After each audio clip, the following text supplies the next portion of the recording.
Welcome back to Bros and Banter. और आज की वीडियो में कई सारी अपडेट्स हैं बार्सिलोना से रिलेटेड। जुआन गार्सिया का फाइनली ला लीगा ने कहीं ना कहीं अप्रूव कर दिया है। एट द सेम टाइम एस्पेन्योल को भी रिसीव हो चुकी है उसकी रिलीज क्लॉज की पेमेंट, साथ में उनकी सैलरी भी पता चल चुकी है। हम इसके बारे में डिटेल में आगे बात करने वाले हैं। हम बात करेंगे आंसू फाती का जो डील राइट नाउ जो लोन डील है वो कहाँ अटक रही है, उस पे ऊपर भी डिस्कस करेंगे। And then we will be talking about Nico Williams और लुइस डियाज में भाई प्रायोरिटी लुइस डियाज को क्यों दी जा रही है। एक फ़नी रीज़न है इसके पीछे, हमारे बोर्ड ने जो डिसाइड किया है, तो हम उसके ऊपर थोड़ा सा बात करेंगे। एंड फाइनली थोड़ी बड़ी छोटी मोटी न्यूज़ हैं बार्सिलोना से रिलेटेड, उनको भी कवर करेंगे। लेट्स स्टार्ट विद जुआन गार्सिया न्यूज़ फर्स्ट। देखो दोस्तों, सबसे पहले अगर देखें तो जुआन गार्सिया का आज ला लीगा वेरीफाई करने वाली थी। मैंने बोला था कि मंडे और ट्यूसडे में ला लीगा टाइम लगा सकती है, और बट कहीं ना कहीं भाई बहुत फास्ट हुआ ये वेरिफिकेशन वाला process. At the same time भाई पेमेंट एस्पेन्योल तक पहुंच चुकी है। देखो उनकी कंपनी के जो भी मेजर शेयर होल्डर हैं, चाइनीज़ हैं, वो लिस्टेड कंपनी है, तो उनको ये चीज़ पब्लिश करनी पड़ती है जितनी जल्दी, मतलब जो भी इवेंट होते हैं उनको पब्लिश करना पड़ता है। तो उन्होंने फटाफट से पब्लिश किया अपना, और इसके साथ सबको कंफर्मेशन मिल चुकी है कि भाई एस्पेन्योल का प्लेयर अब एट द मोमेंट जुआन गार्सिया नहीं है, और बार्सिलोना किसी भी वक्त उसको उसकी एक फॉर्मल जो भी एक अनाउंसमेंट है वो कर सकती है, साइनिंग प्रोसेस स्टार्ट कर सकती है। तो भाई अब सेकंड लास्ट स्टेप पे हम पहुंच चुके हैं, वो हमने सेकंड लास्ट स्टेप हमने ले चुके हैं। अब एक फाइनल स्टेप बच रहा है जहां पे भाई जुआन गार्सिया टेबल पे होंगे, लपोर्ता बाजू में बैठा होगा, साइन इन करते हुए एक फोटो आएगी बढ़िया सी। बट डिटेल्स आ रही हैं भाई, इस कॉन्ट्रैक्ट की डिटेल्स आ रही हैं। सुनने में आ रहा है कि भाई 3 मिलियन यूरोज बार्सिलोना दे रही है उसको ईयरली भाई, जो कि मुझे लगता है एक स्टील है भाई, स्टील डील। 25 मिलियन मतलब रिलीज क्लॉज था, 26-27 जो भी बोल रहे हैं फिगर, उसके अराउंड आप खर्चा करते हैं एक ऐसे बढ़िया गोलकीपर पे, जो कि मतलब ठीक है थोड़ा यंग है, थोड़ा अनप्रूवन है डेफिनेटली, बट भाई जिसने भी उसको देखा है उसने कहा है कि भाई अच्छा गोलकीपर है भाई, फ्यूचर में बहुत बढ़िया हो सकता है। तो आप एक अपकमिंग स्टार को भाई कहीं ना कहीं साइन कर रहे हो, थोड़ा रिस्क डेफिनेटली है, बट भाई इतना रिस्क लेना पड़ेगा। 25, 26, 27 मिलियन जो भी हमने पे किया बहुत ही कम मेरे को लग रहा है कि भाई फीस है। साथ में 3 मिलियन, जस्ट 3 मिलियन यूरोज भाई, 42 मिलियन यूरोज भाई हम लोग देंगे टर्ट स्टेगन को अगले 3 साल के लिए, मतलब उसका जो कॉन्ट्रैक्ट है उसको। भाई क्या क्या सेंस बनता है दोस्तों, 3 मिलियन और भाई 3-3-3-9 42 मिलियन भाई, कंपैरिजन ही नहीं कोई। 400 के 400 के यूरोज ईयरली वो उठा रहे थे एस्पेन्योल से, जहाँ से वो आ रहे हैं, और वहाँ से भाई वो डिफरेंस भी काफ़ी ज़्यादा है, मतलब सैलरी वाइज भी बहुत बड़ा ह्यूज डिफरेंस है। तो भाई मज़ा आ गया इस डील को देख के, और जितनी जल्दी साइनिंग हो, जितनी जल्दी बार्सिलोना के जो जर्सी है कलर्स में वो देखने को मिले भाई, उतनी जल्दी हम लोगों को, फैंस को भी सुकून आएगा कि भाई कुछ तो हुआ इस ट्रांसफर मार्केट में। अब हम बात कर लेते हैं दोस्तों आंसू फाती के बारे में। देखो अच्छी न्यूज़ ख़त्म, अब यहाँ से बुरी न्यूज़ शुरू हो रही है। आंसू फाती के बारे में भाई प्रॉब्लम ये चल रही है कि भाई लोन मूव में हमने पहले बोल चुके हैं कि मोनाको पैसा खर्चा नहीं करना चाहती है, एटलीस्ट वो चाहती है कि majority of the salary Barcelona दे भाई। अभी आपने कहीं से आपने रिपोर्ट सुनी होगी कि 30 से 40% सैलरी ही सिर्फ कवर करना चाहती है मोनाको। 13 मिलियन 12 मिलियन की सैलरी में भाई साहब ये बहुत बड़ा डेंट पड़ जाएगा बार्सिलोना को, क्योंकि मोनाको के लिए भाई वो चीज़ है, वो टैक्सेबल इनकम सारी चीज़ें देख दाख के वो करेंगे पे, बट बार्सिलोना के लिए तो सब चीज़ें भाई साथ में होंगी। हमें तो इन दी एंड टैक्सेबल इनकम भी पे करनी पड़ सकती है उसको। तो भाई ये बहुत ही ज़्यादा प्रॉब्लमेटिक सिचुएशन हो रही है। और एट द सेम टाइम यार भाई आंसू फाती भाई खेलना है तो भाई पे कट ले ले भाई, क्या कर रहा है भाई तू, अपना रिलेशनशिप बार्सिलोना के साथ भी खराब कर रहा है। बट भाई I don't know what is the problem here. Barcelona को कुछ ना कुछ सॉल्यूशन तो निकालना पड़ेगा, बट ये इसमें क्लैरिटी दिख रही है कि बार्सिलोना के जेब से भी कुछ पैसे जाएंगे। अगर मोनाको 3-3.5 मिलियन खर्च करेगी आंसू फाती पे, तो 2-2.5 मिलियन भाई आंसू फाती पे बार्सिलोना भी खर्च कर सकती है। और अगर भाई टैक्सेबल इनकम भी ऐड कर दी जाएगी तो 5 मिलियन शायद से आंसू फाती के बार्सिलोना को पे करने पड़ सकते हैं इस सीज़न में। ठीक है, अब बात कर लेते हैं भाई निको विलियम्स के बारे में। क्यों निको विलियम को भाई बार्सिलोना ले, मतलब सेकंड प्रायोरिटी अभी तक आप भी यही सुन रहे हो ना कि भाई सेकंड प्रायोरिटी है भाई हमारा, first priority is Luis Diaz. और इसके पीछे का रीज़न मैं समझ नहीं पा रहा था। सारी चीज़ें, सारे स्टैट्स, सब चीज़ ये कह रहे हैं कि भाई Nico Williams should be the first choice. भाई यंग बंदा है, 22 साल का लड़का है, यू कैन डेवलप हिम। भाई हंसी फ्लिक जैसे प्लेयर, हंसी फ्लिक जैसा कोच है, उसके अंडर भाई यंग प्लेयर्स ने कितना बढ़िया किया है इस सीज़न में हमारे।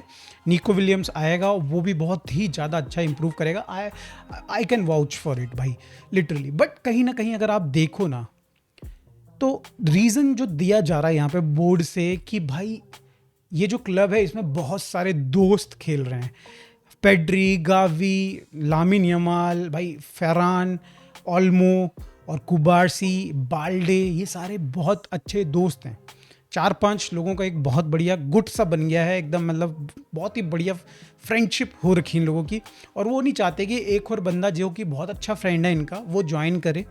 That's why the priority is Luis Diaz. मतलब आप बुढ़े घोड़े पे पैसा लगाना चाहते हो बट एक यंग घोड़े पे बिल्कुल भी पैसा नहीं डालना चाहते। रीज़न थोड़ा इलॉजिकल, इमेच्योर लग रहा है। भाई ये प्रोफेशनल फुटबॉल है भाई, ये गली कूचे का भाई फुटबॉल नहीं है कि मेरा दोस्त खेल रहा है तो मैं भी बढ़िया खेलूंगा, और मेरे दोस्त को तूने चूचू कर दिया तो मैं भाई तेरे से बात नहीं करूंगा, मैं तेरे लिए बॉल बना के नहीं दूंगा। भाई this is not that kind of football भाई, दिस इज़ प्रोफेशनल फुटबॉल। आज अगर आपने भाई किसी भी रीज़न से भाई यार, मतलब ये लॉजिक ही नहीं समझ में नहीं आ रहा ना मुझे, मैं इसमें क्या एक्सप्लेनेशन दूँ, आप ही मुझे बताओ दोस्तों। ये कोई लॉजिकल सेंस बना रहा है ये चीज़? नहीं। एट द सेम टाइम भाई बात करी जाए पैसों की, फाइनेंस की टर्म्स की, तो भाई कहीं ना कहीं बार्सिलोना को मैं बता चुका हूँ आप लोगों को कि 50 मिलियन 50 मिलियन तक बार्सिलोना को कहीं ना कहीं रेस करने पड़ेंगे, चाहे वो बेच के करें या फिर कुछ भी करके करें, कच्चे बेच दें अपने भाई, कुछ भी करें, बट 50 मिलियन खर्च कमाने हैं सो दैट हम लोग इन्वेस्ट कर पाएँ इन सारे प्लेयर्स पे। मुझे पर्सनली लगता है कि बार्सिलोना के पास पैसा है बट वो राइट नाउ भाई निको विलियम्स में सारे पैसे नहीं डालना चाहती है। मुझे ऐसा लग रहा है, गट फीलिंग से आ रही है, बिकॉज हम लोग इतने ज़्यादा हमने हाथ पांव खोल रखे ना भाई, समझ रहे हो। हम भाई ग्रिमाल्डो के लिए भी बोल रहे हैं, हम लोग बात कर रहे हैं भाई एक आधा इवान पेरिसिच के लिए भी बोल रहे हैं, देन ऑब्वियसली भाई लुइस डियाज 80 मिलियन का 60 मिलियन चलो उसके लिए भी बोल रहे हैं। तो इतनी सारी चीज़ें कैसे पॉसिबल है अगर आपके पास 60 मिलियन 65 मिलियन है ही नहीं? तो आई don't think so that is the case. But Barcelona right now थोड़ा अपने डील्स को अपने हिसाब से चलाना चाहती है। वो चाहती है कि भाई अगर बेस्ट हो जाएगा कि भाई एथलेटिक भी हमारी वो जो पेमेंट्स, मल्टीपल पेमेंट्स में अगर हम दे पाएँ, उनका जो भी रिलीज क्लॉज है उसको एक्सेप्ट कर ले तो बेस्ट हो जाएगा। और इसके लिए उन्होंने पर्सनली दोनों प्लेयर्स को, लुइस डियाज को भी एंड कहीं ना कहीं भाई निको विलियम्स को भी, उनके एजेंट्स को ये बोला है कि आप अपने क्लब को फोर्स करिए सो दैट वो आपको बेचने में मजबूर हो जाए, ऐसा कुछ करके उन्होंने एक्सप्लेन किया है ये चीज़ सिनेरियो। तो आई डोंट नो दोस्त, अभी तो यहाँ से तो मुझे समझ में नहीं आ रहा है कि कहाँ जा रही है situation. But in the and आप एक चीज़ समझिए, अगर ये दोनों प्लेयर्स नहीं भी आते हैं तो there is the third option जो कि है रैशफोर्ड, और फोर्थ ऑप्शन इवान पेरिसिच तो है ही कि भाई जिनको हम लोग लेके आ सकते हैं फ्री में ऑलमोस्ट। तो भाई दोस्तों ये तो कहानी रही निको विलियम्स, लुइस डियाज, और एक भाई अननेसेसरी का एक बेतुका सा वाहियात सा रीज़न दिया बार्सिलोना बोर्ड ने जिसकी वजह से भाई विलियम्स नहीं आने के, वो ऐसा सेकंड प्रायोरिटी उन्होंने रख रखी है। नाउ लेट्स टॉक अबाउट आगे के अपडेट्स, जो कि छोटे छोटे अपडेट्स हैं, उनके ऊपर बात करते हैं। दोस्तों कल की वीडियो में मैंने आपसे क्वेश्चन पूछा था कि भाई आपके हिसाब से वो कौन सा प्लेयर होना चाहिए जिसको हमें सेल कर देना चाहिए अगर कोई बढ़िया ऑफर आता है तो। और कई सारे लोगों ने भाई अरो का नाम लिया था यार, कई सारे लोगों ने गावी का नाम लिया था भाई। तो रिपोर्ट्स आ रही हैं दोस्तों, बार्सा बोर्ड कहीं ना कहीं गावी को एक सेलेबल एसेट नहीं मानती है। दे थिंक कि भाई वो एक अनटचेबल एसेट है, उसको नहीं बेचना है और उसके साथ आगे फ्यूचर वो कहीं ना कहीं देख रही है। तो डेफिनेटली, और गावी की तरफ से भी एक स्टेटमेंट आया जहाँ पे उन्होंने कहा है कि भाई वो 100% नी इंजरी से अपनी रिकवर कर चुके हैं और वो अब आने वाले सीज़न में मोर देन 100% देंगे भाई अपना, और वो compete करेंगे जो भी स्पॉट या फिर जो भी रोल हंसी फ्लिक उनके लिए डिसाइड करता है। बात करते हैं दूसरा प्लेयर जो कि हैं भाई अरो, जिनके लिए थोड़ी अनसर्टेनिटी है डेफिनेटली इस सीज़न में, इस ट्रांसफ़र विंडो में सॉरी। बार्सिलोना सोच रही है कि भाई कोई अगर टीम आती है और एक अच्छा ऑफर लेके आती है, उनका भाई जो भी मतलब उनका रिलीज क्लॉज है 65 मिलियन का, अगर उस पे अगर वो आती है, उसके आसपास कोई लेके आता है अमाउंट, तो definitely they will B tempted, मतलब उसको बेचने के बारे में सोचेंगे डेफिनेटली। रिसेंटली एक अपडेट आया था जिसके अकॉर्डिंगली उनकी मार्केट वैल्यू भाई गिर के 50 मिलियन से गिर के मात्र 35 मिलियन रह गई है, जो कि भाई दिखाता है कि भाई इस समय मार्केट में अरोहो की प्राइसिंग क्या है। देखो 65 मिलियन तो नहीं आने वाली प्राइस बेट, जो भी मतलब रिलीज क्लॉज कोई नहीं देने वाला, इंक्वायरी आएगी तो दैट मेरे को लगता है कि मैक्सिमम हम निकाल सकते हैं 50 से 55 मिलियन यूरोस, अगर हम किसी डील करते हैं किसी भी क्लब के साथ, बेचते हैं उनको अरोहो, तो यही एक अमाउंट मुझे लगता है कि फीजिबल अमाउंट है जो हम निकाल सकते हैं किसी क्लब से। दोस्तों ये वाला पार्ट में दोबारा से रिकॉर्ड कर रहा हूँ, न्यूज़ ही कुछ इस तरीके से जो कि मुझे आप लोगों के सामने लेके आनी थी।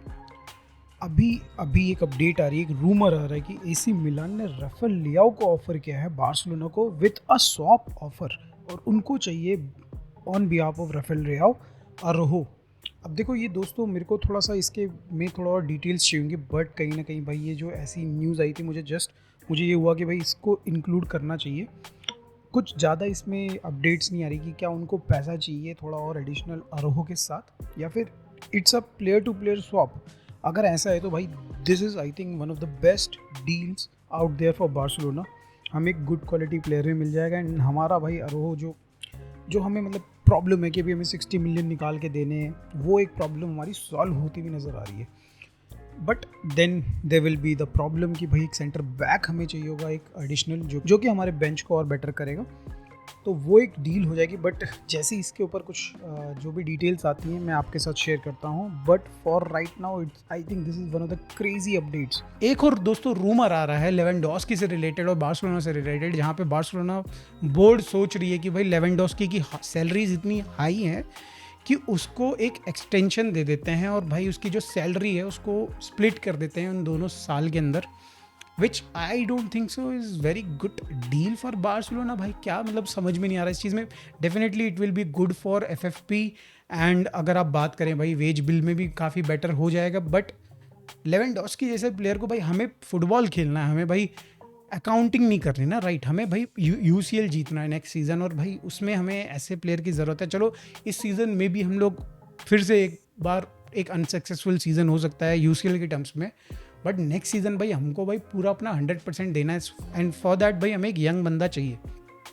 जितनी जल्दी हो सके भाई लेवेंडोस्की से पीछा छुड़ाना जाना चाहिए।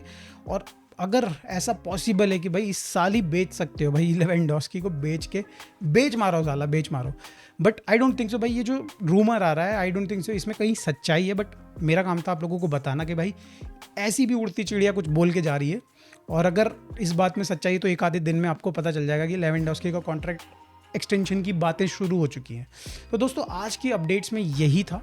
जुआन गार्सिया के लिए थोड़ी और खुशी और बड़ा मनाइए, ठीक है। साथ में भाई निको विलियम्स वाली जो ये फ़नी न्यूज़ मैंने आप लोगों को बताई कि बोर्ड दोस्ती यारी के चक्कर में नहीं साइन करना चाहता है, इसलिए सेकंड प्रायोरिटी में रखा हुआ है। कैसी लगी ये न्यूज़, मतलब कोई सेंस बनती है इसकी, आप प्लीज़ कमेंट में ज़रूर बताइएगा। मिलते हैं दोस्तों नेक्स्ट वीडियो में। Thanks for watching, bye for now.